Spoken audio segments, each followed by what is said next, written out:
Hello everyone, this is Lolly. I regret that I am having to draw a new name for a new winner on my giveaway that I announced on my Hello Kitty video, and that was for that 1-inch wide double-sided tape. I have 5 winners, and the company is mailing out tape to everybody. And the 4 winners who have responded to me, it's not fair to make them keep waiting and waiting.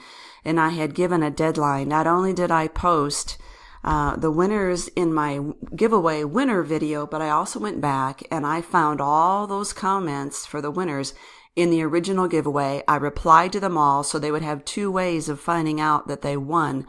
One by watching the winner video and one by seeing that they had a reply to their comments. So I gave a deadline, and so now I have my URL in here, and I need to start the raffle and find one more name.